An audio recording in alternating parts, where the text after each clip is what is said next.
Blessings and welcome. So you have arrived at the Venus sequence, the love sequence, and the source of our greatest pain and our greatest pleasure, and the ability to succeed in relationships, whether it be sexual or non-sexual, is this ability to understand ourselves in a much deeper level. And this is where this Venus sequence comes in from the Gene Keys, right? So it explains to you about your attraction, how you're attracting things into your life, about your mental understanding, which is the IQ, that's from age 18 to 20, 15 to 21. It explains to you the emotional awareness, the EQ, ages 7 to 14, and the SQ, which is birth to the age of 7, which is your physical transformation. So let's dive right into it. And the pathway here in the relationship success sequence, the Venus sequence, is from purpose to the pathway of Dharma, then the pathway of karma, which is where the triggers are, then the pathway of intelligence, which is where our defensiveness comes from, then the pathway of love through being isolated and transforming these different parts of our shadow, right?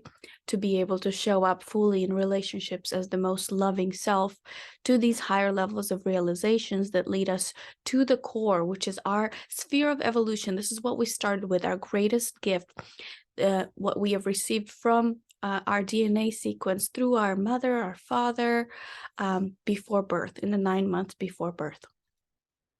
So the lines of the sphere of attraction, which is that first one right before the Dharma, are 1, sterility, fertility, empty, wholesome; 2, this lust, passion, inadequate, liberated; 3, the promiscuity, playfulness, melodramatic, adventurous; the 4 is frigidity, romance, distant or intimate; the 5 is entrapment, sensuality, manipulative or masterful; and the 6 is disappointment, innocence, resigned, and ecstatic.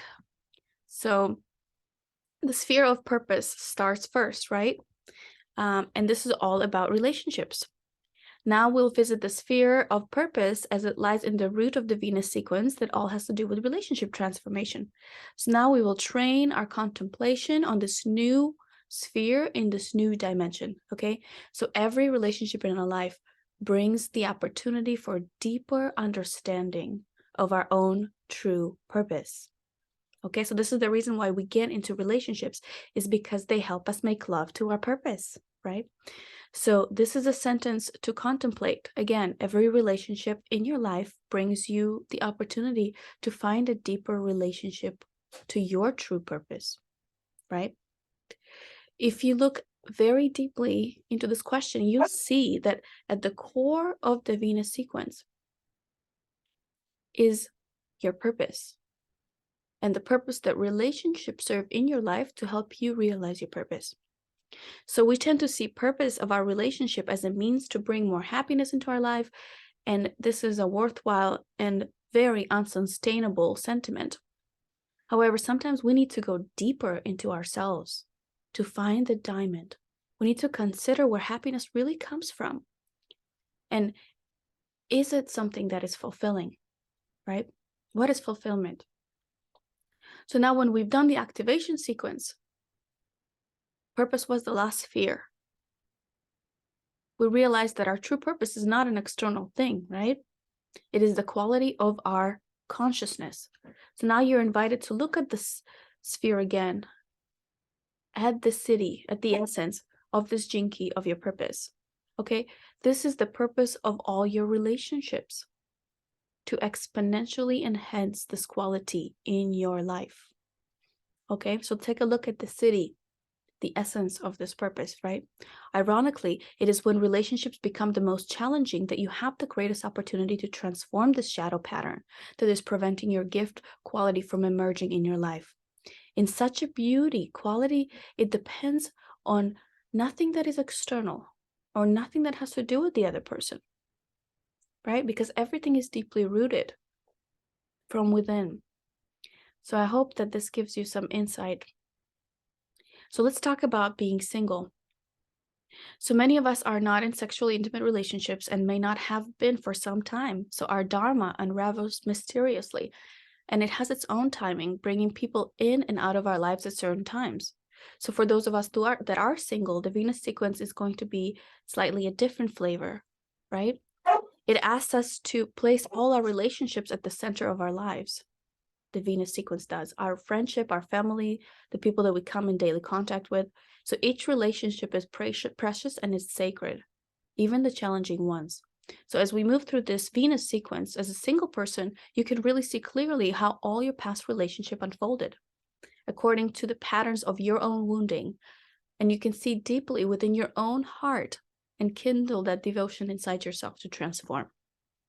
Okay, so when you understand and rekindle this devotion to transform your life, the advantage of being single over being in a sexually intimate relationship is that you can repeatedly bring that attention into your core wound yourself and understand these teachings at the purest love level, where you're independent from external situations or relationships, so you're not being triggered. So it's about your relationship with your innermost divine loving self.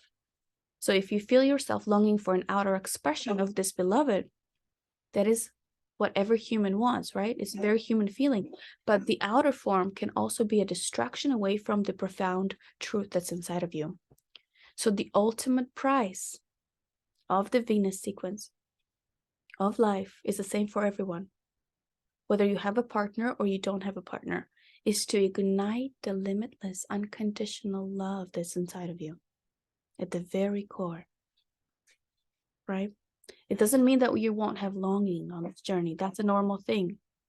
Now, rather, as you are, if you're by yourself, you're entering into a new phase in your life, right? Into a deeper relationship transformation within yourself.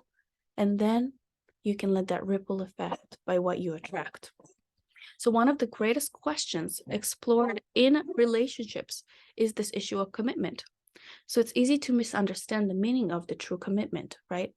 In relationships. Because of our social understanding of marriage, we often think of it in terms of commitment toward another person. However, in the 29th Gene Key, which explores the issue in depth, you'll see that the pure essence of commitment is nothing to do outside of yourself, right? So 99% of commitment is the same as 50% of commitment. True commitment arises out of realization of your half-heartedness. The commitment is not the other. It must be to love itself. So there's a great difference here. It's not a failure of a relationship when it ends, because all things have a life cycle, right? But an ending to a chapter, right? So there's no situation that cannot teach you how to open your heart more. There's no relationship that can bring you into a deeper sense of your own true purpose. So often the more intense the relationship, the more potential it holds for your transformation. So the Venus sequence may not be an easy path, but is deeply enabling you to understand your truth. Okay? So the truth that's inside of you, your naked truth, and your commitment to your highest potential. This is what's going to be tested again and again in your relationships, whether you truly believe in your purpose, in your truth, no matter what happens within the relationship, right? How committed are you really to this deep inner love, to your essence, to your freedom, despite anything that happens in your external environment, right?